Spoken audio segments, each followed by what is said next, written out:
поклонения Бога, то в вашей жизни будет играть всеми красками Царства Небесного, потому что мы молимся, пусть придут небеса на эту землю, и пусть во всем будет воля Твоя. Поклоняйся, прославь Господа в любом месте. И даже когда на небе солнышка нету, вся слава, вся хвала нашему Господу. Аминь. Давайте, святые, встанем на ноги и откроем наши сердца. И от всего сердца все самые хвалебные слова, которые есть, только можно сказать, будем говорить Ему, благодарить, прославлять Его святое имя. Пусть прославится Господь в нашей церкви, Твоей и моей жизни. Да будет слава Ему. Аминь.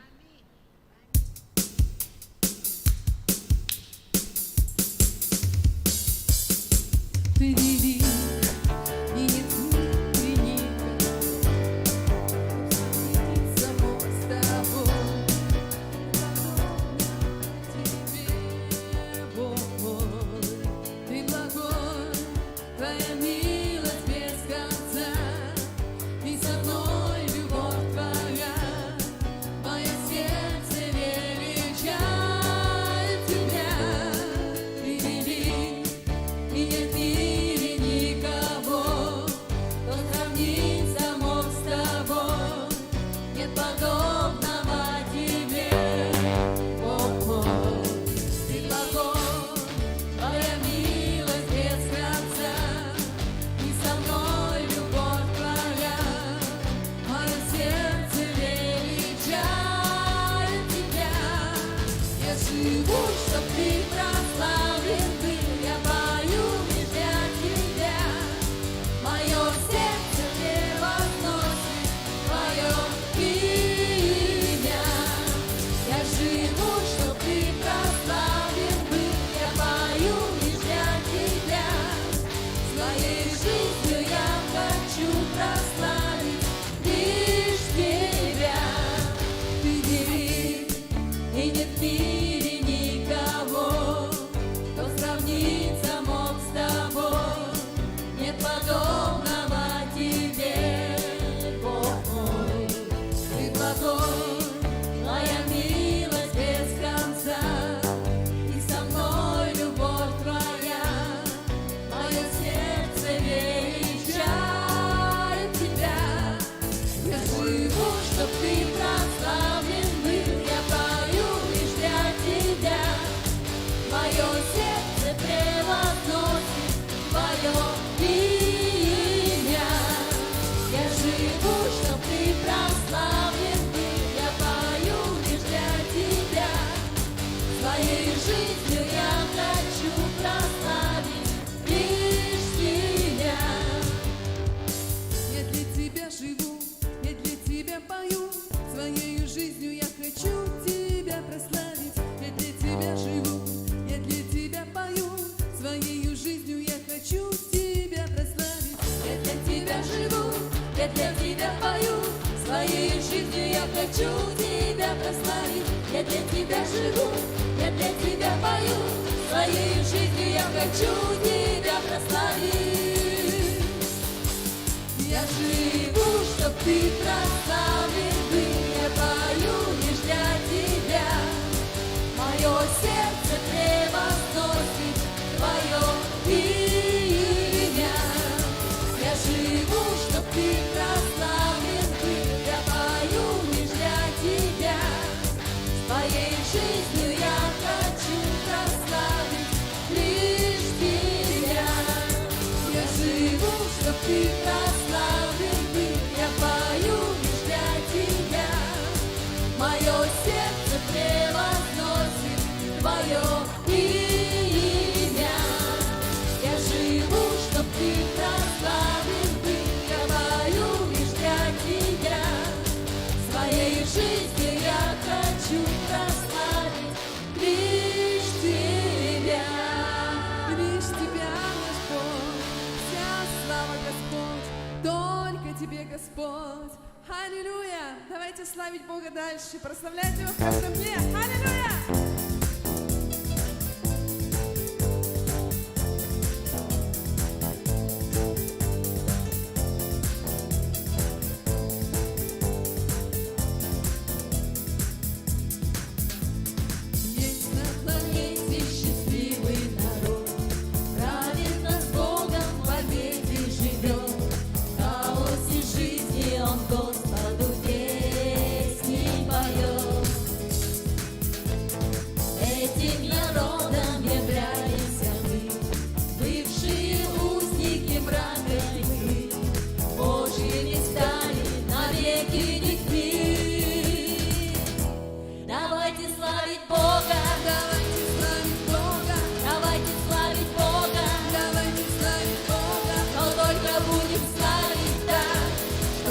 слышала вся земля.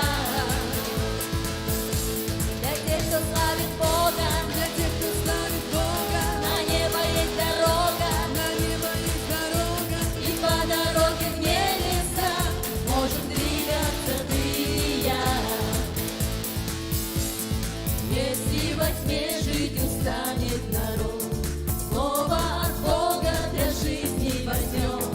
Этот народ не узнает никто через год.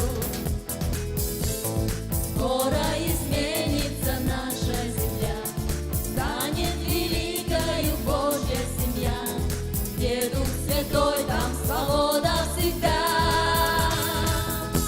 Давайте славить Бога, давайте славить Бога, давайте славить Бога, давайте славить Бога, но только будем славить так, чтоб слышала вся земля. Для тех, кто славит Бога, для тех, кто славит Бога, на небо есть дорога, на небо есть дорога, и по дороге в небеса можем двигаться ты и я.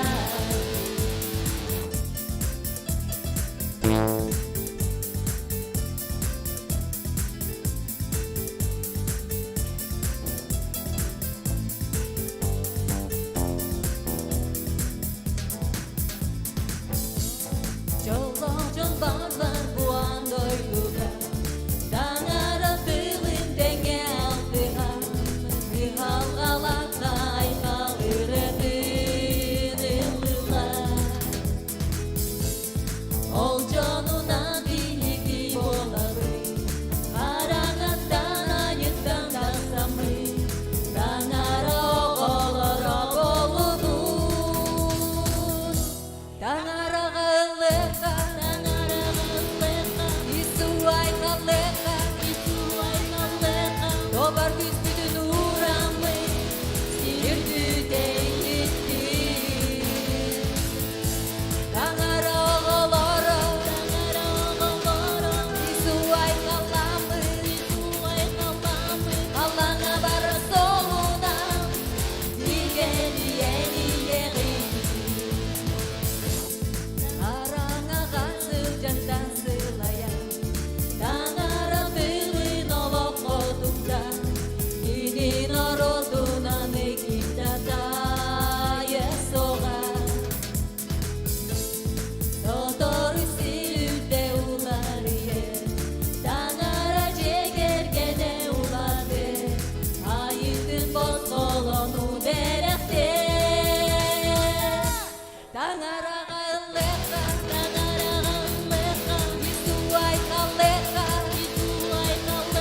Тобар күспүдүн урамы, Сирдүдей етті.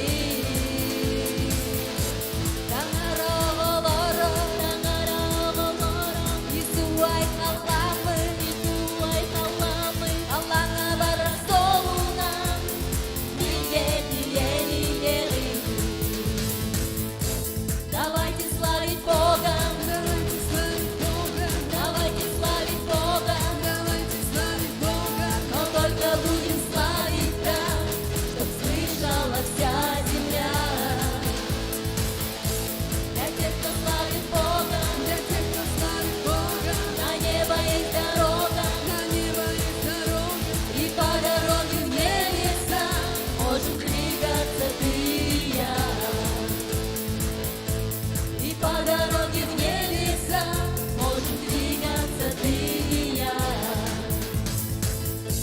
И по дороге в небеса можем двигаться ты и я. Аллилуйя, спасибо, Господь, за все, что Ты даешь, за небеса, за то, что можем славить и прославлять Тебя в каждом дне, открывать свои сердца перед Тобою, Господь, возносить Тебя, Господь.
Сүректен кутулан бардылар, мактанар тыллары.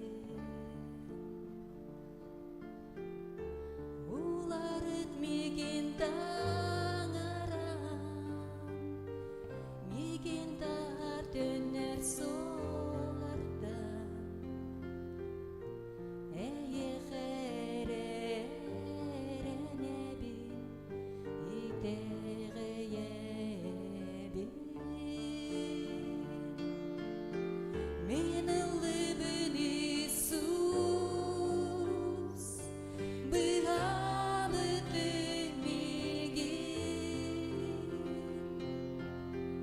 Мен эдебин Иисус, курук болмигенни. Мен ылыбын Иисус, быгамытын миген. Мен эдебин Иисус, курук болмигенни. Энилигер мен оскуябын,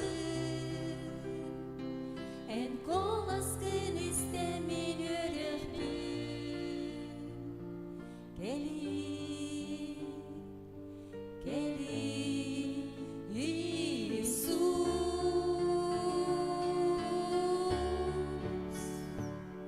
Энилигер мен оскуябын, эн коласкын истемин өрөкпүн. Кели, кели,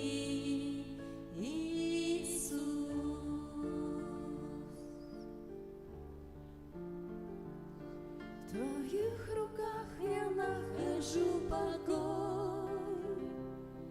Хочу я слышать нежный голос твой. Иисус, Иисус, ты со мной, ты со мной. В твоих руках я нахожу покой. Хочу я слышать нежный голос твой. Иисус, Иисус, ты со мной. Иисус, Иисус, ты со мной. Дорогой Иисус, мы нуждаемся в Тебе, мы нуждаемся каждое мгновение в Твоем святом присутствии в нашей жизни, в нашем сознании, в наших сердцах.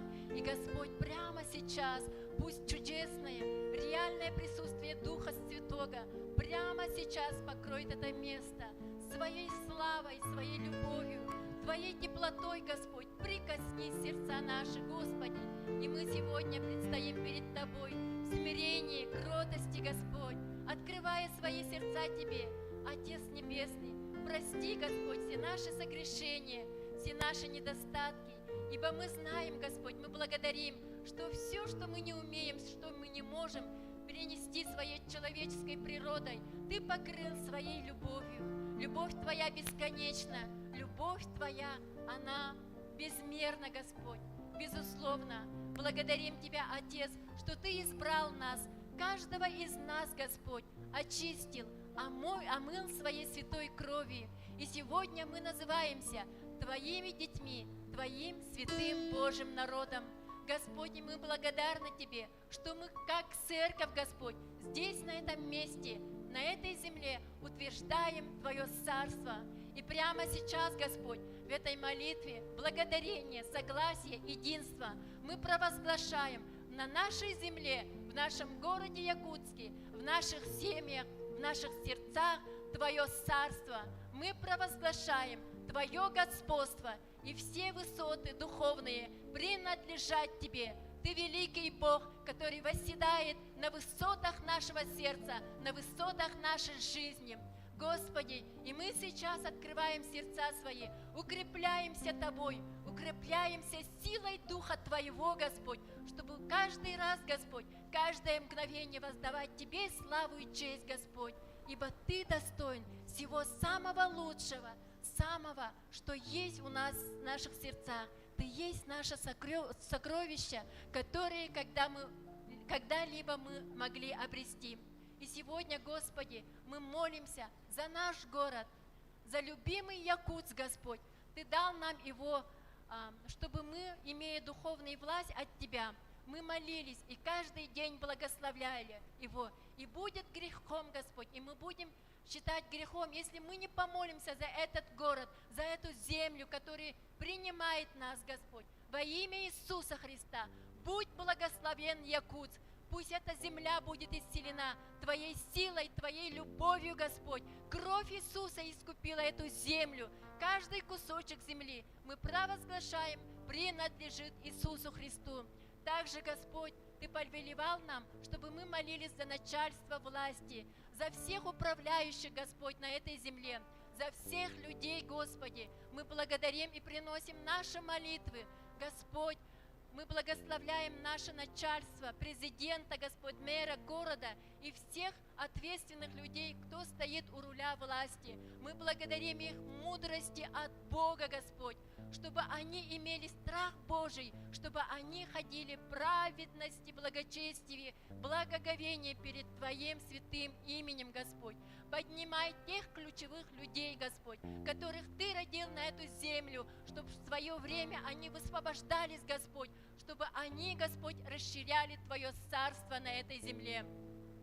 Мы благодарим Тебя, Господи, за наших пасторов, за наших служителей, Господи. Мы также соглашаемся в молитве и приносим перед Тобой Северо-Восточный союз нашего епископа, всех пасторов, всех служителей церкви, Господи. И заодно со всем этим мы благословляем все церкви, Господь, которые Ты насадил на этой земле, Господь, Приморье, Амурской области и по всей России, Господь. И да будет благословенна Твоя земля, на которых Ты поставил пастырей, служителей во имя Иисуса Христа. Пусть их сердца, Господь, вечно будут гореть огнем Евангелия, святого Евангелия и любви Божией к людям. Во имя Иисуса Христа также мы не можем молиться, Господь, за эту ситуацию, которая происходит в мире. Мы провозглашаем, Господь, Твое царство, Твой мир, Господь, в сердцах людей, Господь, по всему миру.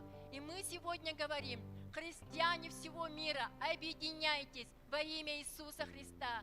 Святые со всего мира, во всем мире, бодрствуйте, молитесь, неперестанно молитесь и благодарите Бога, чтобы земля была наполнена Его славой, Его хвалой. Мы благодарим Тебя, Господи, за всех людей, Господи, чтобы каждый человек познал Тебя, Твою безмерную любовь, Господь. Аллилуйя, Господь! Пусть обильно, Господь, распространяется Твое царство до края земли во имя Иисуса. Мы также молимся за нужды, которые есть в нашей жизни. Спасибо Тебе, Господь, что в жизни каждого человека Ты посылаешь нужды, Господь. И это хорошо, потому что мы всегда уповаем на Тебя. Ты есть ответ на все наши молитвы, на все наши нужды. И мы сейчас призываем на каждую сферу нашей жизни Твое имя, Господь. Имя Твое шалом. Пусть будет шалом, Господь. Пусть будет избыток, устройство. Иегова Рафаш, Бог исцеляющий, исцели все болезни и исцели недуги, Господь. Ибо Твое имя Бог-целитель Иегова Рафа. Господь, мы также призываем Твое имя Иегова Ири, потому что Ты Бог-усмотритель, Ты Бог-устрояющий. И сегодня я благословляю драгоценные мои братья и сестры, которые в онлайне, которые здесь присутствуют. Благословляю ваши сердца, чтобы они были открыты, чтобы они были готовы получать от Бога Слово, которое сегодня же станет реальностью вашей жизни. Дух Святой пусть проговорит вам, как будете вы использовать это Слово, которое вы сегодня получите. Я благословляю вас во имя Иисуса Христа, во всем да прославится имя Господа нашего, и будет во всем Его воля благая, угодная, совершенная. Аминь. И сейчас, драгоценные наши дети,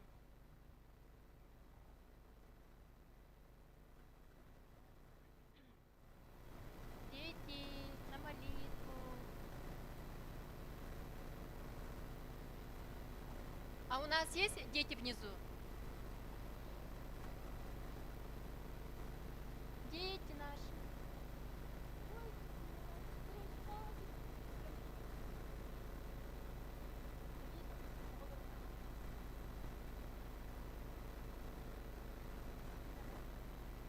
Сонечка, Соня. Сонечка, мы тебя ждем. Драгоценная сестра наша Наталья Михайловна, помолитесь и благословите детей.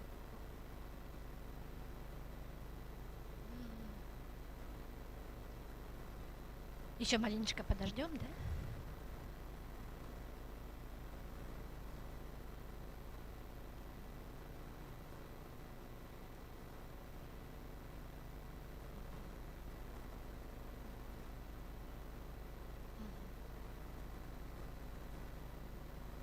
Дорогой Господь, мы так благодарим Тебя за каждого, кого Ты нам дал.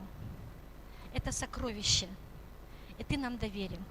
Спасибо Тебе, и мы воздаем всю славу Тебе. Спасибо, Господь, за каждое сердечко, за каждый пальчик, за каждый их вздох. За все благодарим. Господи, мы благословляем наших детей, благословляем их здоровье, чтобы никакая инфекция, никакая болезнь да не прикоснулась к ним, чтобы у них самый был крепкий иммунитет. Также благословляем, Господь, их разум, Отец. Пусть у них, Господь, будет Твой ум, Христов, чтобы они были успешны на всех путях, чтобы они были радостными, чтобы мир в сердце всегда был. И там, где бы они ни находились, Господь, они были бы совершенными, чтобы излучался свет Твой, Господь, чтобы они были теми, кем бы Ты хотел их видеть, Отец, потому что они особенные дети. Господи, благослови, Господь, ихние ноги, руки, да высвободятся все дары, которые Ты им дал. Господи, пусть они несут добро, любовь. Господи, также благослови тех, кто их окружает, Отец. Пусть ли это будут воспитатели, учителя или просто друзья. Пусть будут те люди, которые от Тебя, Господь. Мы благодарим Тебя и благословляем еще раз наших детей и говорим аминь. Слава Богу! И я хочу сразу поздравить нашу драгоценную семью Черемисиных, нашего брата Алексея, сестру Тонечку с рождением долгожданного, радостного, счастливого малыша. Поздравляем! Это такая радостная новость. Мы благодарим родителей за веру, за долготерпение и за надежду. Бог верный, да? Слава Богу! И давайте сейчас, Господь, мы будем, Господь, говорю, Господь, во имя Иисуса Христа мы будем совершать наше служение, да, пожертвование. У нас есть еще номер карты, на который можете перевести свои добровольные пожертвования. Слава Богу за Господа, за то, что вы, верующий народ Божий, каждый раз приносите в Дом Божий, и вот вашими руками, заботой пастора созидается наша церковь. Вы видите, какая она красивая стала, да? Слава Богу! Мы благословляем всех наших предпринимателей, каждого человека, который приносит в Дом Божий, чтобы ваши даяния, они приумножались на благое дело во славу Иисуса Христа. Будьте благословенны, драгоценные. И я сейчас приглашаю Любовь Николаевну, благословляем ее устам, чтобы то слово, которым она сегодня поделится, оно было как семя доброе.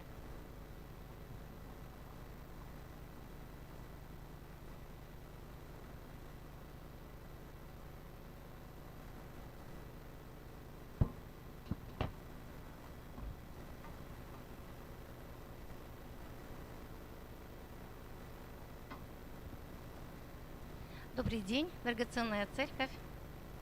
Рада вас всех видеть. Хотя сегодня немножко меньше людей, чем в прошлый раз, но я думаю, что те, которые пришли, Господь не зря вас сюда привел. Слава Богу за каждого из вас. Земная человеческая жизнь, она построена так, что человек все время движется. И он движется, достигая то одну цель, то другую цель. Но в целом вектор жизни, человеческой жизни, должен быть направлен на достижение конечной цели. И если этой цели нет у человека, то он может сильно промахнуться, как говорится, попасть пальцем в небо. Для нас, верующих, если конечную цель конкретизировать, то можно ее характеризовать как познание Бога, Отца, Сына и Святого Духа, то есть уподобление Господу Иисусу Христу. А если еще детальнее, то вся наша жизнь должна быть направлена на достижение плода Духа Святого, который включает в себя все 9 аспектов и является совокупностью совершенства. Какой это плод? Ну, дружненько, какой плод? Совокупность совершенства. Любовь, совершенно верно, это плод любви. То есть нам нужно научиться с вами любить, чтобы являть любовь Христа на земле и этим прославлять Господа, к чему мы и призваны, и что мы сегодня пели, первая песня. Мы призваны прославлять Бога на земле, потому что Господь, Он есть любовь. И значит, уподобление Христу, да, без любви оно просто невозможно. Что бы мы ни делали в этой земной жизни, нам нужно с вами всегда смотреть вперед и понимать, что мы ожидаем увидеть в итоге, какой плод получить. Когда мы с вами сеем лук, например, да, мы же не ожидаем получить урожай кукурузы, или кто-то ожидает. Ну, вряд ли. Сеет лук, он хочет лук получить. Так почему же мы иногда, сея дьявольское семя, и давая ему прорасти, и не мешаем ему расти, беспрепятственно растет в наших сердцах, мы упорно верим, что в итоге получим плод, который будет угодный Господу. Бывает так? Бывает. Иногда сеем какие-то раздоры, а думая, что в итоге придет мир. Или сплетни, и думаем, правда тут восторжествует. Нет, дорогие. Виной, конечно, этому может быть и наша наивность где-то, и незрелость наша. Ну, так пора бы нам и прозреть, скажу так. В самом начале Писания, в Бытие, 8 глава, 22 стих написано, что сеяние и жатва во все дни земли не прекратится. Это означает, что все посеянное нам в этой земной жизни, и хорошее, и плохое, имеет способность расти и приносить свой плод. То есть от качества этого плода будет зависеть наше будущее в вечности. Все решится сейчас и сегодня, а не завтра и не потом. Потом уже будет поздно. Пересеять у нас не будет возможности. Вся земная жизнь – это ступенечка. Или вверх Царство Божье, или вниз Царство тьмы. Духовный закон сеяния и жатва, вне всякого сомнения, имеет вечные последствия. И нам надо изучить действие этого закона в земных реалиях, чтобы нам не промахнуться, да, и не допустить каких-то катастрофических ошибок. Если мы с вами будем иметь такое понимание, что ничто в этой земной жизни, как песня поется, да, ничто не проходит бесследно, да, ничто не проходит бесследно, то, наверное, и мы над каждым словом будем задуматься, и над каждым действием своим будем тоже задумываться, и страх будем иметь Божий, которого нам не достает. В прошлый раз, когда я делилась словом, мы вспомнили притчу о сеятеле слова и обратили внимание на предназначение семян. Помните, для чего они должны быть? Семена, мы должны что делать с ними? Сеять, чтобы они приносили плод, а не лежали вот в этих амбарах, просто как сухое семя. То есть надо, чтобы они были посеяны, принесли плод. Сегодня я предлагаю вернуться к теме семян и теме проповеди «Неизбежность жатвы». К тому же на примере семян и плодов, вы знаете, оказалось очень легко и доступно, можно понятно и в простоте донести глубокую мысль. Да и сам Иисус Христос, Он использовал много притчи с упоминанием семян, чтобы дать объяснение более таким сложным, трудным вопросам, которые в то время были. Это притча о сеятеле, вы помните, притча о плевелах, притча о горчичном зерне и так далее. Физическое семя – это нам понятно, что такое, да? Это что-то материальное, вещественное. Все вы знаете, что такое семечко. Вот. Которое можно взять в руки, пощупать, посмотреть на него.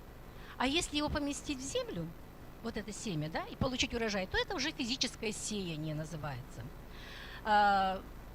Человек отбирает лучшие семена для посева, он создает условия, чтобы это семя прорастало, да, что он делает? Рыхлит землю, там спахивает, пропалывает это сорняков, поливает, если нужно, окучивает и так далее. И семя, оно потихонечку, незаметно растет и днем, и ночью, вот, потому что способность эта вложена в него самим Творцом. То есть семя растет. А что такое духовное семя? Оно невидимое. Вот если бы я материально могла принести, что вам показать, так духовное, да, вы не можете глазками посмотреть, оно невидимое, нематериальное, но оно также имеет способность расти и приносить соответствующий плод. И гораздо больше, чем физическое может принести, гораздо более. Что мы можем отнести к духовному семени? Что это может быть? Мысли, правильно, образы, слова, да, идеи какие-то. И как плод семени получаем соответствующие поступки. Потому что вначале мысли, а потом действия, а не наоборот. Вот это семя, да? Если сделать такую разбивку, то к доброму семени, доброму духовному семени можно отнести какие мысли? Божьи мысли, желания от Бога, образы от Бога, да, слова. И как плод это добрые дела ради Господа. То есть дела, которые совершены с правильными мотивами, мотивами любви к Богу и ближним. А к плохому духовному семени относится что? То же самое. Мысли, но только от кого? От дьявола. Совершенно верно. От дьявола. Идеи, желания, образы. Но от него же. И, соответственно, порожденные ими мерзкие плоды плоти. Если физическое семя мы сеем физическую землю, то куда мы сеем духовное семя? Куда? Сердце, совершенно верно, духовное семя в землю сердца, в почву сердца, в душу. Делает это не только человек же, да? А кто делает? Сам Господь, мы только что сказали, да? Но и это делает и враг. Враг делает тоже. Духовное семя, как и физическое семя, часто также растет незаметно для человека. Но всякий посев, и физический, и духовный, всегда, рано или поздно, приведет к жатве, к урожаю соответствующих плодов. Все зависит только от рода семени. И в любом случае, в итоге, это будет жатва того, что мы посеяли. Посеем свеклу, вырастет свекла, а не капуста. Посеем зло, вырастет зло, а не добро. Галатам 6 глава, 7-8 стих. Вы его все знаете, это место, прочитаем. «Не обманывайтесь, Бог поругаем не бывает. Что посеет человек, то и пожнет. Сеющий плоть свою от плоти пожнет тление, а сеющий дух от духа пожнет жизнь вечную». Таков закон сеяния и жатвы, и он неизменен во все времена и при любых обстоятельствах. То есть тот, кто сеет и живет ради угождения своей греховной природе, согласно этого стиха, он становится рабом своего плотского «я». И он пожнет на этом плотском пути. Что он пожнет от своей греховной природы? Тление, смерть. А конец такого пути, мы сказали, смерть, да, на земле, и вечность будет вдали от Бога. Вот конец. А тот, кто сеет для угождения Духу, кто не свернет с правильного пути и будет совершать благие деяния ради Бога, тот пожнет вечную жизнь и еще к тому же получит награду на небесах. Здесь мы видим сразу два принципа. Первый принцип. Важно что. Вот что именно, что мы сеем. Потому что посеем, как мы сказали, то и пожнем. Сеем мы Божьи семена добра, милости, любви, радости, там, Евангелия, жизни, мира, надежды, долготерпения, правды и так далее. Одни плоды получим. А если мы сеем семена дьявольские, зла, там, раздора, огорчения, безысходности какого-то гнева, страха, неправды, беззакония, греха, дел плоти, смерти и так далее, совершенно другие плоды. Далеко за примером ходить не станем. Я предлагаю открыть Псалом 7, с 15 по 17 стих. Давид говорит: вот нечестивый, сокращенно, рыл ров и выкопал его, и упал в яму, которую приготовил. Злоба его обратится на его голову, и злодейство его упадет на его темя. Посеянное зло, оно порождает зло. Отвечать злом на зло – это не христианский метод. Я думаю, это всем понятно. А вот пример из жизни одного видного политика. Его имя я назову в конце просто. Он очень показательный пример. В плане посеян добро порождает добро.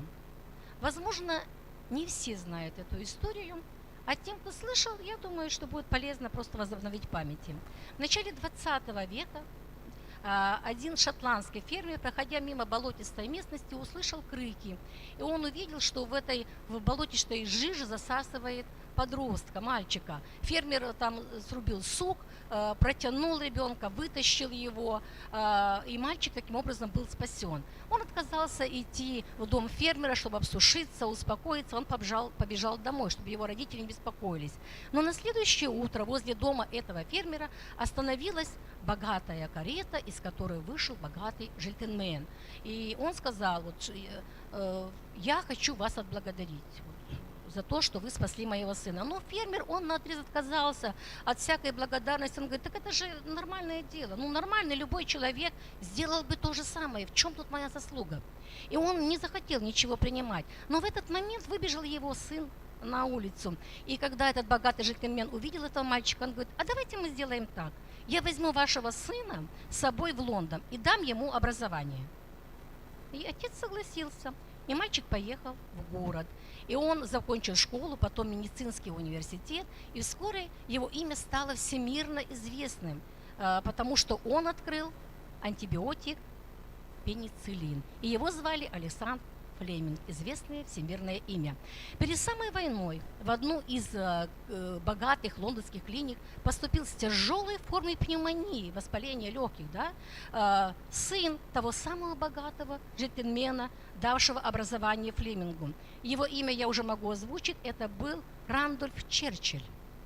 А пенициллин, который открыл Александр Флеминг, спас жизнь его сыну, имя которого было Уинстон Черчилль. То есть впоследствии вы знаете, что он стал премьер-министром Англии, да? И это ему принадлежат эти известные изречения: «Сделанное тобой, к тебе же и вернется». Посеянное добро принесло урожай. И хотя жатва пришла не скоро, а через десятки лет, согласитесь, что стоило сеять и стоило ждать. Еще раз зачитаем Галатам 6 главу 7-8. «Не обманывайтесь. Бог поругаем не бывает. Что посеет человек, то и пожнет. Сеющий плоть свою от плоти пожнет тление, а сеющий дух от духа пожнет жизнь вечную». Какой второй принцип мы здесь видим? Важно куда мы сеем. Первый принцип был, что мы сеем, а второе, куда мы сеем. Если будем сеять свою плоть, пожнем что? Тление, смерть. Если будем сеять в дух, пожнем жизнь вечную. Да? Аминь. доброе физическое семя никогда не растет в идеальной чистой почве земли. Вы видели где-нибудь поля проезжали или огороды там большие, и прям было ни одной сориночки? Видели такое? Нет такого. Нет. Аналогично и доброе духовное семя. Оно также не имеет идеальных условий и идеального окружения. Что вы хотите, в наших сердцах там все прям идеально чисто? О, если б так. Ангелам бы до нас было далеко, но увы. Притча описана в Евангелии от Матфея, 13 глава, 25 стих, я хочу прочитать. «Когда же люди спали, пришел враг его и посеял между пшеницей плевелы и ушел». Враг подбросил свое семя, смотрите, он незаметно, незаконно это сделал. Но когда он смог это сделать? Когда? Когда люди спали, то есть когда они не бодрствовали, когда они расслабились, когда они не сторожили просто свою почву сердца. Если бы они стояли на страже, никакой бы враг там не пришел бы, не засевал бы ничего. Итак, третий принцип. За чистоту и состояние своего сердца мы ответственны с вами. Мы сами ответственны. И должны всегда бодрствовать, следить, что у нас входит, и вовремя освобождаться от всего небожьего. Между сеянием и физической жатвой должно пройти какое-то время, правильно? Ну, посеял, время какое-то. Апостол Иаков в 5 главе 7 стихе пишет: «Вот земледелец ждет драгоценного плода земли, и для него терпит долго, пока получит дождь ранний и поздний». Понятно, да? То есть никто не сеет сегодня, чтобы завтра бегом проснуться и все выкопать. Нужна выдержка, нужно подождать. Поэтому я хочу вам ободрить и сказать: не огорчайтесь, драгоценное, когда вы сеете какое-то доброе семя, Царство Божие, и не видите скорых плодов. Вы сегодня посеете, завтра же должны все измениться, все прям это вам. Нет, дорогие, нужно тоже подождать. Не опускайте руки, продолжайте начатое, и семя оно растет, и обязательно придет время жатвы. Видите, когда время жатвы пришло? Ведь даже плохие физические семена, сорняки, которые хотя и всходят, они быстрее. Вначале сорняки всходят, а потом уже добрые семена. И растут они быстрее, притом везде, так как они для себя особых условий не требуют для роста. Все равно они не вырастают за один день. И для них требуется определенное время. Наша задача с вами, это же для нас важно, что они не за один день растут. Наша задача распознать и не дать им укорениться. Чтобы эти плохие семена духовные не укоренились. Почему это так важно? Вы знаете почему? В процессе роста со временем корни хороших семян и плохих, они переплетаются. Почему нельзя вырывать-то так? Оно тянет за собой. И хорошие, да? Вот. И поэтому нам бывает трудно отличить ложь от истины, отвергнуть свои какие-то старые убеждения. А иногда это просто невозможно сделать без откровения свыше от Духа Святого. Почему так происходит? А это просто потому, что мы в какое-то время не бодрствовали и позволили свое сердце прорасти вражеским семенам. Например, семени лжи. И они там укоренились и переплелись с истиной. И нам уже трудно различить, где правда, где ложь. Это, знаете, как вот ложка дегтя в бочке меда. Попробуйте, выковырите. Сложно, все смешивается. Вот. Эти семена, они постепенно становятся как бы такой замаскированной твердыней в нашем разуме. Для появления колоса плевел практически, до появления колоса, да, плевел практически неотличим от пшеницы.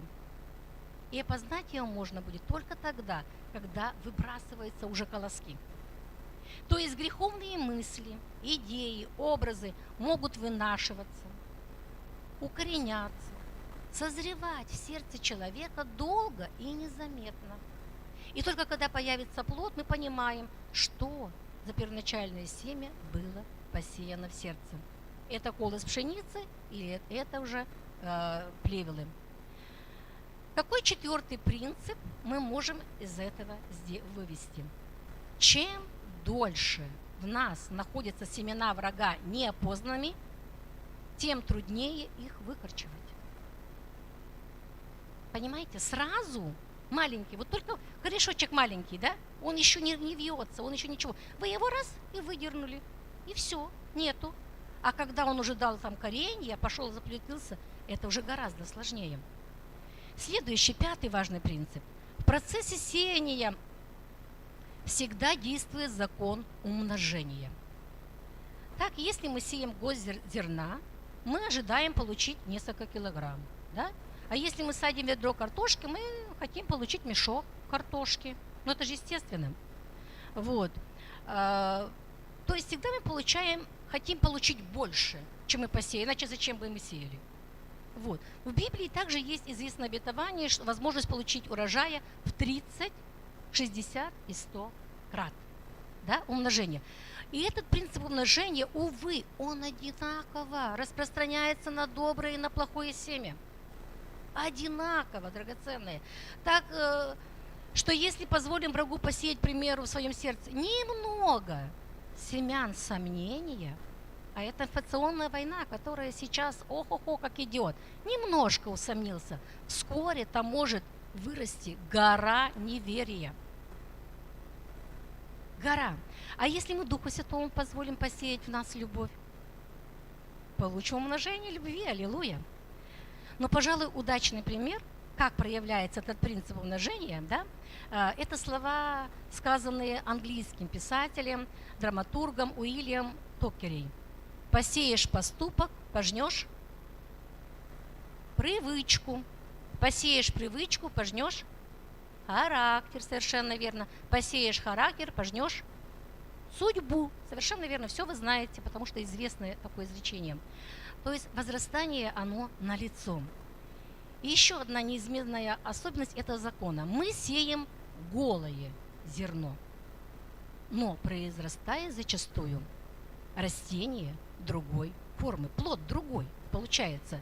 Допустим, мы сеем семя огурца, там, помидора, морковки. Ну, видели семена, да? Мелкие такие семена, вот мы посеяли. А мы что, получаем вот такие семена в итоге? Мы получаем огурец, помидор, морковь. Совершенно другая форма, совершенно другое тело. Все изменяется, преображается в процессе роста. Бог дает зерну тела. Есть, конечно, исключения. Например, мы садим картошку и в умноженном виде мы получаем картошку. В духовной сфере, дорогие, все точно так же. Все точно так же. Посеяли слово, а в ответ мы можем получить слово. Я тебе, ты мне, в умноженном виде только получишь в ответ. Ну и плюс можно получить плод. Какой плод это уже будет? Это уже могут быть укрепление или разрушение отношений. Это можно ранить человека, можно исцелить, можно убить, понимаете? И можно оживить. Это все через это семя, через слово. То есть плод может быть огромный, и он совершенно другой. 6-й принцип можно выделить здесь. Плод не всегда похож на семя. Надо учиться различать и понимать, откуда могут расти корни того или иного события в нашей жизни. Это важно для нас? Конечно, важно. Если у нас будет правильное развлечение, понимание происходящих процессов, то и сделанных ошибок, и, соответственно, вопросов типа «почему со мной? Я же не заслуживаю» произошло то или другое. Будет понимание, где искать, где ты сам насеял то, что не надо.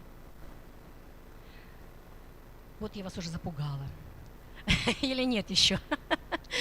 Скажите, мы можем отличить доброе или плохие семена в нас засеваются? То есть пришли мысли к нам Божьи или наши мысли? У нас же есть наши мысли? Есть человеческие, есть Божьи или мысли от дьявола. Мы можем различить? Скажите. Можем. Молодцы. Совершенно верно. Можем. Это же наше сердце. И за тем, что происходит внутри его, мы с вами должны наблюдать. Стоять на страже, не спать, не лениться и сверять по Слову Божьему. Вот что мы должны делать. Теперь подскажите, драгоценные, какое место Писания четко говорит, какие мысли у нас должны быть? Вот прям четко. Вот какие мысли у нас должны быть? Как мы должны мыслить? Не-не-не, местописание. Филиппийцам, мое любимое местописание, одно с любимых, Филиппийцам 4:8. Может быть, вы просто знаете это место, а не можете назвать именно, что филиппийцам. Конечно, наконец, братья мои, да, что только истина, что чисто, что справедливо, что любезно, что достословно, что добродетель и похвала, о том помышляйте. Пришла мысль, а вы ее так тук-тук-тук-тук. Ага. Она подходит к этому? Нет. Значит, куда ее нужно? Быстренько. Выбросили ее. Даже не зацикливайтесь, не уделяйте ей внимания, чтобы она не росла, не поливайте, не рассуждайте. Ни она, нет, все, переключились на другое. Просто переключите. Кстати, да, это вот я хочу вам подсказать такую вот мысль.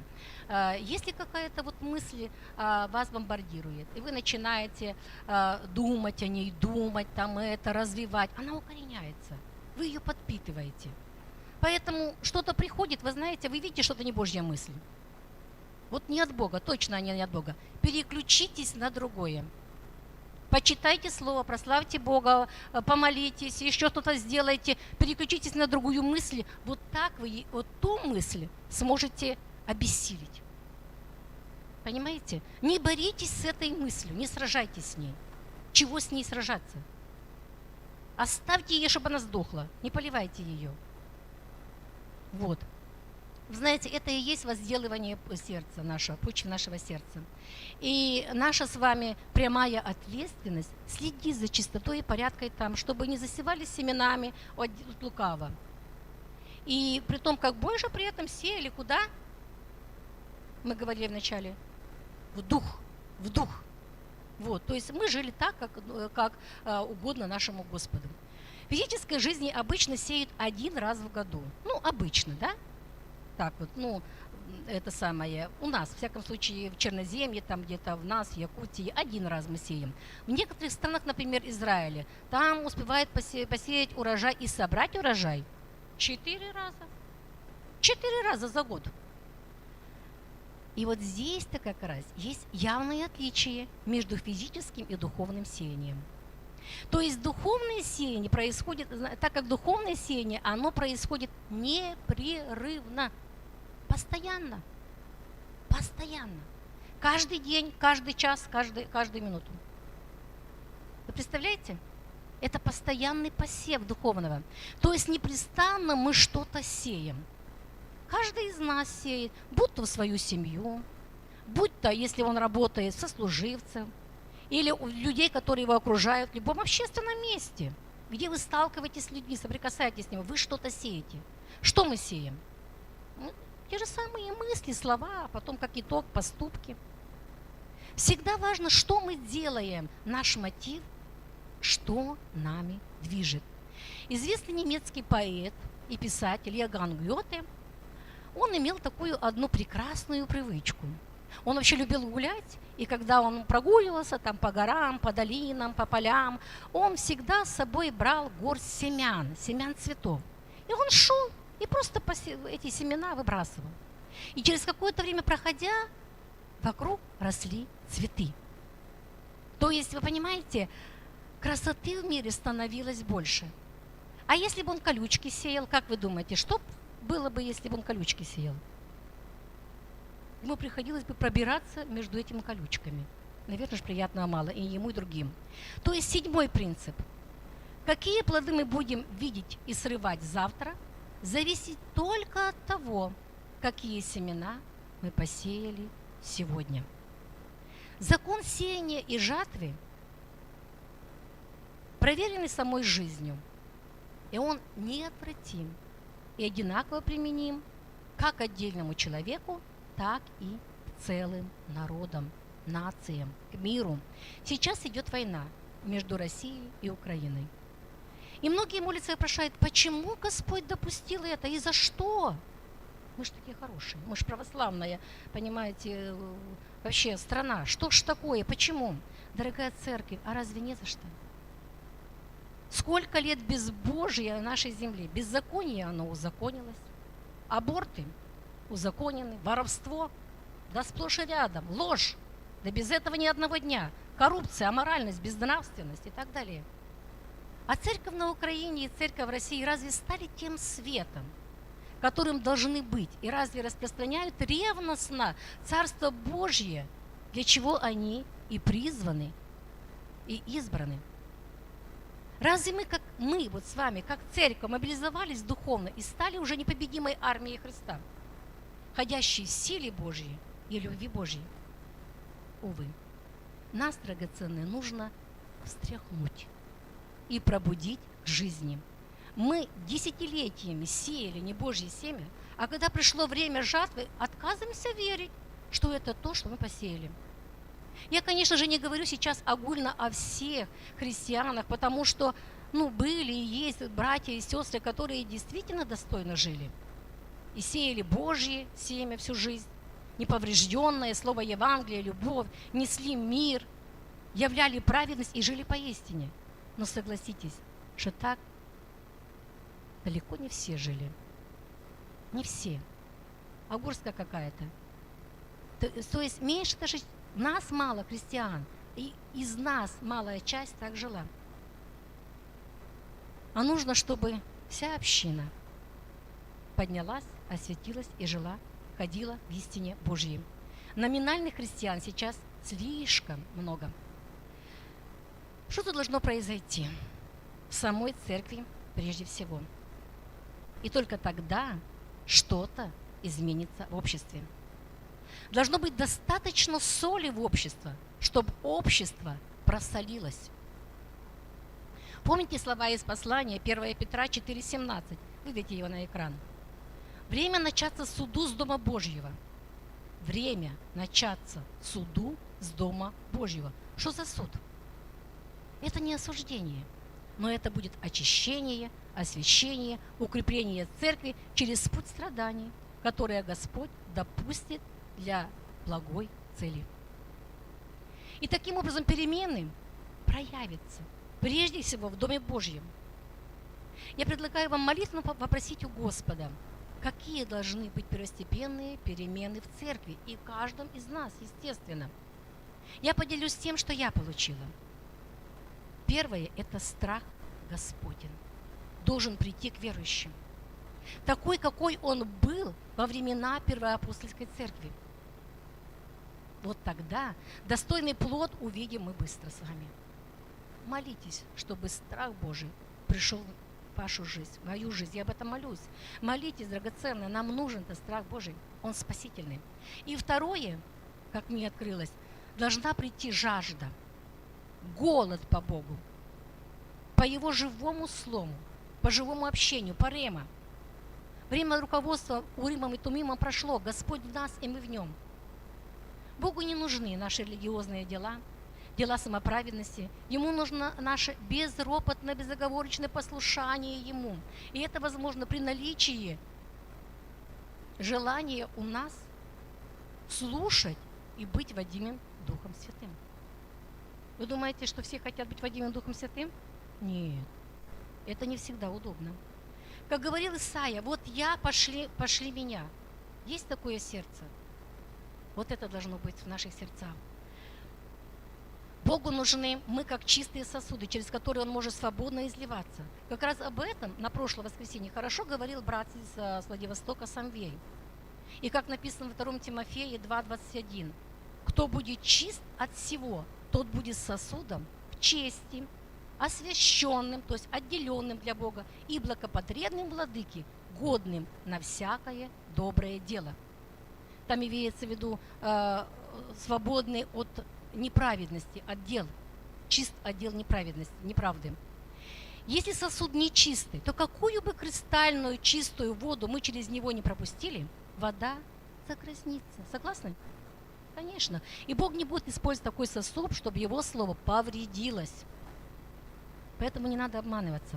Такой сосуд может быть использован только в низком употреблении. Что это за низкое употребление в доме есть? Горшок для отходов. Ночной горшочек. Вот, к сожалению, многие из нас, я в том числе, наверное, вот там мы находимся. Богу нужен наш голос, звучащий, как Его. То есть стать Его чистым рупором, а не искаженным. Понимаете? Не должен быть искаженный звук и не должно быть испорченного телефона.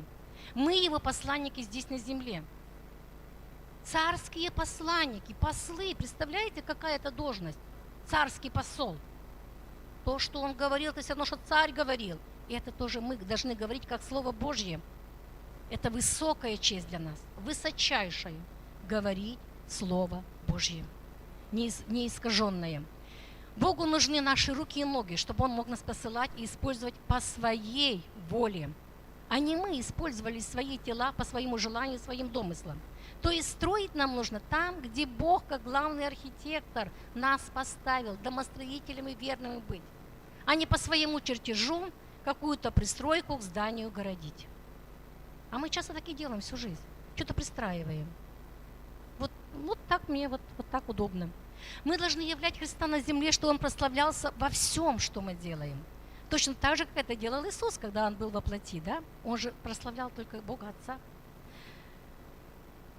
Мне кажется, к месту напомнить одну поучительную притчу. Да и чтобы вы немножко отвлеклись, а то я вас так всегда гружу, сильно, мне кажется. Ну, простите, у меня нету дара пастырского, у меня больше учительский, поэтому, раз в месяц принимайте слово, как оно идет, как Господь мне дает. Вот такая притча хочу вам привести. Одной страной долго правил мудрый правитель, император. И когда он состарился, пришло время ему назначить преемника.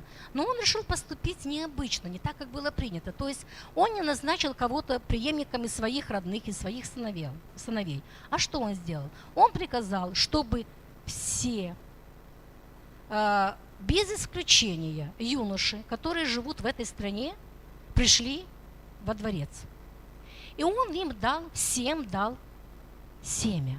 И сказал, что вот в течение года вы должны за этим семечком следить и вырастить хороший урожай. И вот у кого будет самый лучший урожай, кто очень сильно постарается, вот тот и будет императором. Шло время. И вот молодые эти люди, они хвастались друг перед другом, какие у них там уже выросли растения, как там чего. Все были воодушевлены, ожидали этого дня. А один молодой человек, один юноша, что он не делал? Как он не поливал, взрыхливал, заглядывал? Что он не делал? У него горшочек оставался пустым. Ничего не выросло. Он огорчился настолько, что он неудачник, ничтожество. И, конечно же, не хотел идти во дворец, потому что над ним все смеялись. Но, знаете, мама у него была тоже мудрая женщина, и она сказала, что она поддержала его и сказала, надо быть честным и уметь признавать свое поражение. И вот этот парень, звали его Линк, он пошел. Он пошел, конечно же, он прятался, он не выставлял свой горшок пустой. Но, знаете, император он заметил. И этого парня он вызвал вперед. Конечно, все начали смеяться. Он думали, вначале император сказал, вы все большие молодцы, типа того, что действительно вы так постарались, такой прекрасный урожай. И это все достойно похвалы. Вы действительно потрудились. И он, потом он вызвал этого молодого человека и сказал, вот мой преемник. Вы все помните, когда я вам дал семя? Но вы же не знали, что я это семя вначале сварил. И оно было непригодно для того, чтобы прорасти. Понимаете? Непригодно. То есть, но вы, значит, да, все, кроме этого Линга, принесли плоды своих трудов. Вы подменили семя, полученное от меня. И этот молодой юноша, он единственный, в честности которого я не сомневаюсь. И поэтому он заменит меня и будет вашим императором. Я думаю, что эта история поучительна, да? Есть над чем задуматься. Мы ведь тоже подменяем семя. И делаем не то, что написано в Слове Божьем. Делаем. Еще и изворачиваем так под себя это слово. Написано. Вот. И что и делаем не то, что хочет, соответственно, Господь, а то, что нам удобно в этот период времени, то, что нам выгодно, то, что мы считаем нужным. Вот вырастить большой урожай, чтобы все видели мой плод. Чего я там буду сидеть? Но в нашем случае мы подменяем живое семя, в котором есть жизненная сила и потенциал расти и приносить добрый плод. На что? На мертвое семя, не способное приносить добрый плод Царства Божьего, только плод Царства тьмы. Поэтому все эти наши дела самоправедности ничего не значат. Все эти аплодисменты, все это видные там какие-то дела, которые мы делаем на людях, ничего не значит, если это не от Бога. Ничего. Ровным счетом. Этот юноша послушно посеял то, что дал император. И казалось внешне, что он проиграл. Но на самом деле его урожай не был сразу просто виден, его урожай. Его послушание и честность дали урожай доверию к нему. А в предыдущем примере, о котором мы говорили с Флемингом и Черчиллем, бескорыстный поступок ради любви к ближнему принес огромный урожай. И его плодом в итоге стало спасение многих человеческих жизней. Дорогие, нам не надо смотреть на других. Как они живут, как они поступают, по правде Божией или как неверующие люди в этом мире. Нам надо смотреть на кого? На Христа и на Христа распятого. Только там, у креста, мы можем почерпнуть силу пройти предстоящие испытания и трудности. Господу. Ну, вы знаете, да, можно, Леша, тут и правильно и так, и на Господа, и на себя. Мы не смотрим, мы не сравниваем себя с другими. Если в этом плане совершенно верно. Не сравниваем себя с другими, не нужно сравнивать. Мы все индивидуальны. Мы все особенные. Вы знаете, что каждый из вас это такая, особенный. Но нет такого. Ну нету. Вы просто исключение. Вы просто шедевр Божий. Над каждым из вас Господь трудился. У Него был первоначальный план для того, чтобы каждый из нас пришел в этот мир. И Он нас предизбрал, предопределил быть подобным Сыну Своему, да, до создания мира. Вы представляете? Поэтому нету здесь случайных людей, ни одного. Ни одного нету случайного. У Бога есть план для каждого из вас, драгоценные. Вы избранные, вы блаженные. Блаженные просто. Господу нужна невеста любящая, готовая на все ради своего единственного возлюбленного. Понимаете, что это значит?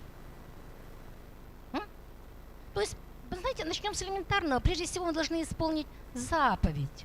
Какую заповедь первая? Аминь. Марка 12:3. Возлюби Господа Бога твоего. Как? Не просто возлюби. Всем сердцем, всею душою твоею, всем разумением твоим и всею крепостью твоей. Полностью, всем. Вот всем возлюбить. Вот каждая клеточка вот просто любит Господа. И вторая, возлюби ближнего твоего, как самого себя. Как еще в другом месте сказал Христос, как, да, я возлюбил вас, как Христос возлюбил нас. А Он как нас возлюбил? До смерти крестной. Вот вы готовы за кого-то умереть? Ой-ой-ой.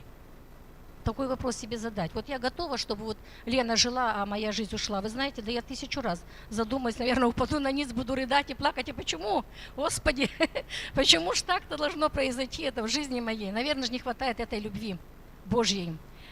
Но только Господь знает, на что мы способны и как. Мы возрастаем в этой любви.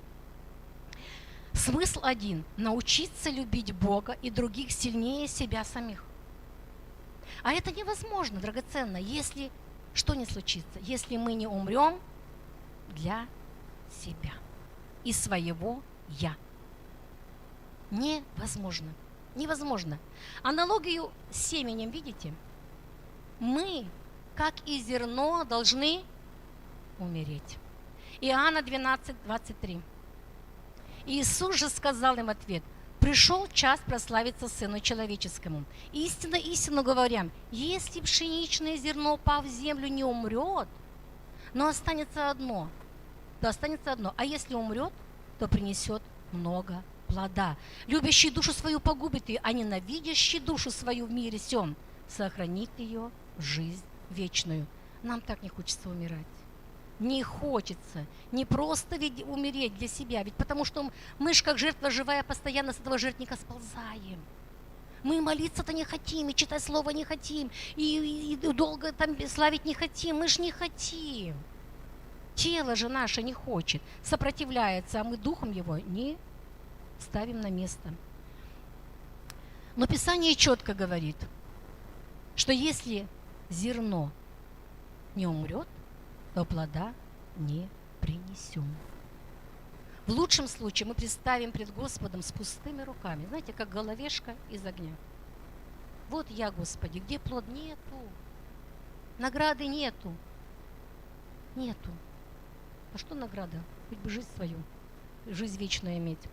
Иисус умер, и плод его пребывает вовек. Аминь? Аминь. И это 8-й принцип закона сеяния и жатвы. Чтобы принести плод, зерно должно умереть. Дорогие, это я, так как мне лично открылось, то есть условно совершенно выделила эти основные принципы закона сеяния и жатвы. Это просто условно, так как мне пришло.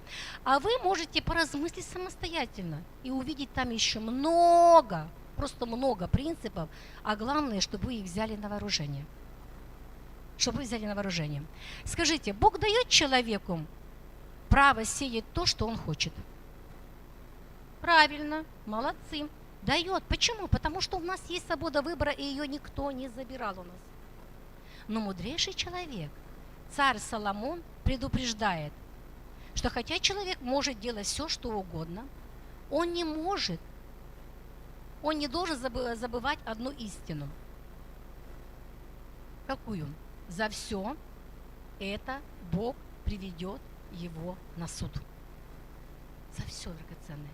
В итоге все будет оценено, и наши слова, и мотивы наших поступков. И человек даст ответ в день суда за каждое посеянное гнилое слово, и за каждое посеянное доброе слово будет вознаграждение. То есть ответственность человека перед Богом на свои поступки, она неизбежна. Вне зависимости, добрые они или злые. Получать доброе от Бога за добрые слова и дела мы, конечно, согласны. И мы этого ждем, да? Хотите этого? За добрые поступки и дела получить вознаграждение? Конечно, ну кто бы не хотел. А вот как быть с плохими? Худую жатву мы не хотим видеть, но она все равно приходит. Встает вопрос, разве Господь не прощает и не стирает наши грехи и беззакония? Слава и хвала нашему Господу, который действительно прощает грехи наши и больше о них не вспоминает. Так говорит Слово. И это истина. Читаем в Ветхом Завете, для того, чтобы мы в этом утвердились. И Иеремия, пророк Иеремия, 31 глава, 34 стих. Конец стиха читаю. «Я прощу беззаконие их, и грехов их уже не воспомяну более». Аллилуйя! Ветхий Завет. Читаем Новый Завет и послание евреям, 8 глава, 12 стих. «Потому что я буду милостив к неправдам их, и грехов их, и беззакония их не воспомяну более». И для того, чтобы вы еще раз утвердились, еще раз евреям 10 глава, 17 стих. «И грехов их, и беззакония их не воспомяну более». Точка. Аллилуйя. Давайте уточним, о чем здесь речь. Это Бог всем грешникам на земле в день суда не уменит их грехи и беззакония? Всем? Всем? Всем грехи и беззакония не уменит. Аллилуйя! Тогда зачем же почему у нас есть рай и ад? Почему у нас есть смерть и жизнь вечная? Если бы это было так, как вы говорите. А кому ж тогда это не вменится? Тем, кто приходит к Нему в молитве с искренним покаянием и верой.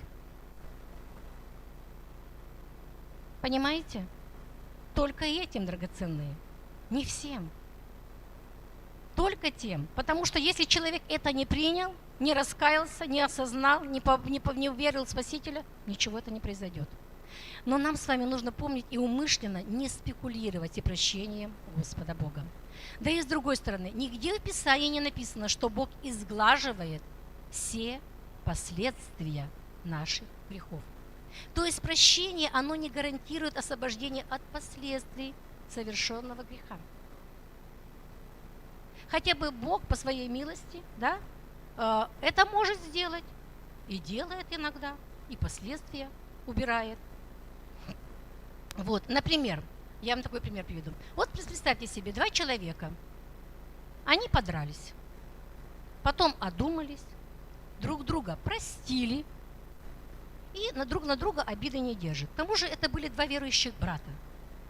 Они и у Господа просили прощения. Прости нас, Господь. И Господь их простил. То есть все, грех он стерт, нету. Но знаете, последствия греха осталось. У одного шрам на все лицо, а у другого болезнь, допустим, печени, по которой тот дубасил. Последствие осталось физическое на всю жизнь. То есть пожинать нам, да, придется. Пожинать придется однажды.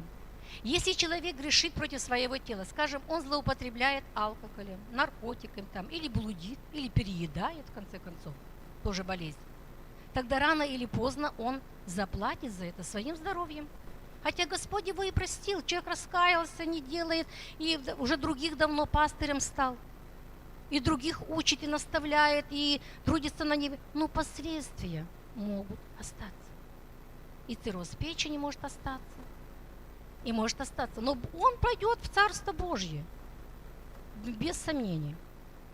В духовной сфере действует тот же принцип, драгоценный, тот же принцип.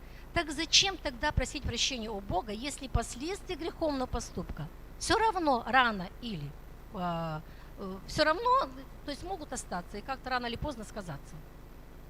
Ну, во-первых, покаяние – это акт раскаяния, это акт смирения нашего сердца. И мы, исповедуя грех, выносим его во свет. И только так кровь Христа может его смыть. Во-вторых, Бог смиренным дает что? Благодать, совершенно верно, пережить последствия любого греховного поступка. И в этом великая милость Господа к нам. Итак, 9 принцип. Плод может иметь не только вечное духовное значение, но и проявляться до конца земной жизни человека. И в конце приведу мудрые слова шотландского писателя Роберта Стивенсона. «Суди о прожитом дне не по урожаю, который ты собрал, а по тем семенам, что ты посеял в этот день». Мы можем собрать отличный урожай сегодня, но посеять в этот день плохие семена. И это будет наш неудачный день. Это будет плохой день. Сегодняшний урожай – это жатва посеянного ранее. А вот урожай, посеянный сегодня, мы пожнем позже. Какая жатва нас ждет завтра, зависит от сегодняшнего посева, драгоценные. Но жатва придет, и придет она неизбежно.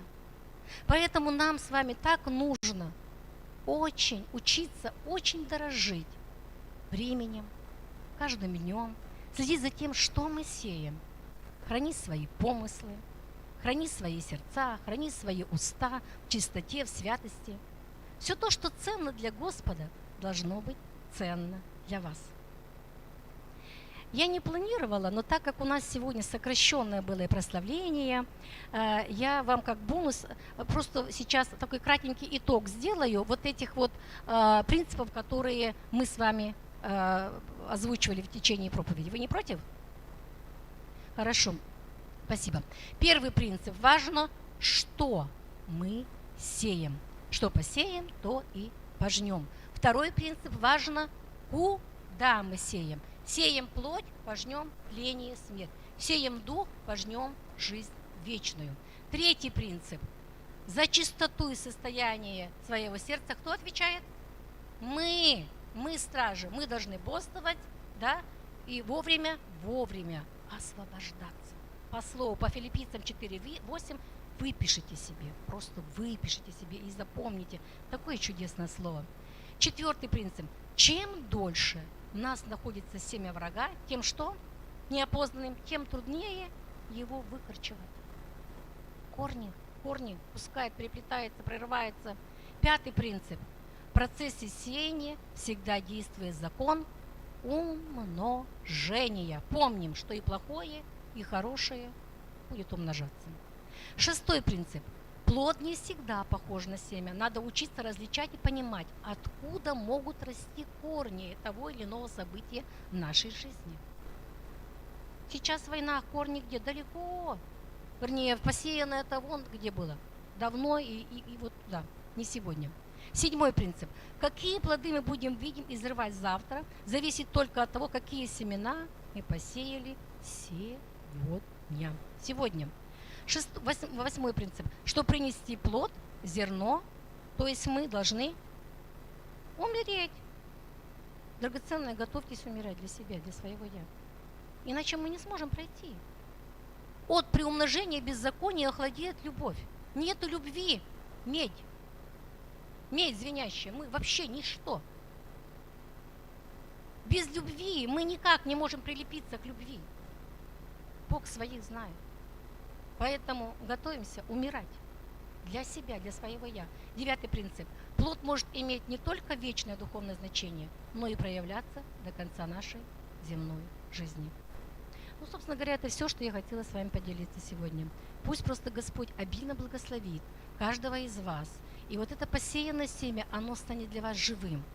Просто живым, чтобы оно принесло плод. Благословляю вас, драгоценные.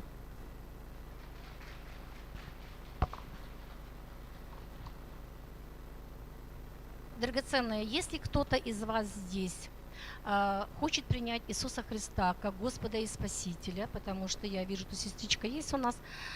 Если вы никогда не молились Господу и не приглашали Его в свою жизнь, не отдавали Ему свое сердце, чтобы Он был там господином, вы можете поднять руку, если у вас это откликается в сердце, и мы с вами просто помолимся вместе.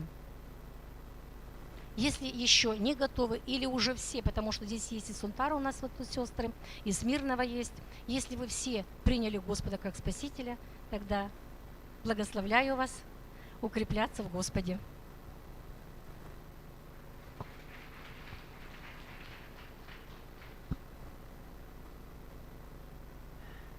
Драгоценные, вы получили благословение? Семя получили в свои сердца? Пусть это семя глубоко укоренится в добрую почву ваших сердец, чтобы приносить плоды умножающиеся 30, 60 и во 100 крат. Любовь Николаевна, спасибо за ваши труды. Будьте благословенны. И, дорогие братья и сестры, к нам вернулась наша Мария с Татьяной. Они накрыли стол. Мы благословляем их руки, пусть они не оскудеют, и пусть Господь им воздаст обильно. И я попрошу вас спуститься на общение. А прежде я хочу помолиться за нашу сестру.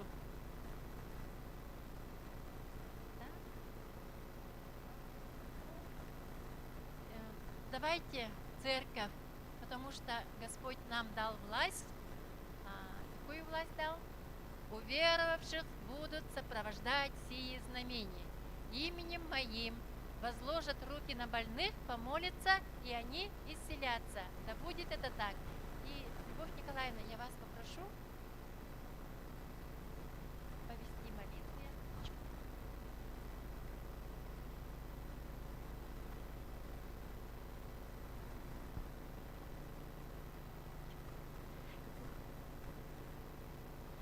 Дорогой Господь, благодарим Тебя, Господи. Спасибо Тебе, что мы, как церковь, все можем приходить к Тебе, Господи, и стоять на Твоем Слове, которое есть истина. А Слово Твое говорит, что ранами Твоими мы исцелены. И мы сейчас, Господь, соглашаемся и утверждаем это в духовный мир, что драгоценная наша сестричка, она исцелена ранами Иисуса Христа полностью во имя Иисуса Христа. И кровь Твоя, Господь, прямо сейчас, она проистекает по каждой ее клеточке, Господь, от макушки до пятки, кровь Христа в ней, которая исцеляет, регенерирует, Господь, которая повышает иммунитет и которая защищает, Господи. Жизнь Твоей крови, Господь. Мы просто высвобождаем жизнь в тело Татьяны. И то лечение, которое она принимает сейчас, мы благословляем. Да будет оно во благо, Господь. Все, что оно, Господь, она проходит, Господь. Дай ей силы и благодать пройти во имя Иисуса Христа. Мы, Господь, предвкушаем это, Господь. Полную победу, которую она пройдет в своей жизни, и она войдет в это, Господь. В полную победу, Господь. Полное божественное исцеление. В Во славу Твою вы не молитесь. Во славу Твою, Господи, благословляем сейчас Татьяну на полное исцеление. И пусть это слово, что, Господь, ранами Твоими исцеления, да воплотится во имя Иисуса Христа, Господь. Благодарим Тебя и славим за исцеление Татьяны. Аминь. Аминь. Пусть прославится Господь, и Татьяна будет свидетельствовать о своем чудесном исцелении. В следующее воскресенье приедет наш пастор, наконец-то, слава Богу, поэтому приглашайте своих близких, приходите на собрание. Будьте благословенны и с миром Божьим по домам и на общение.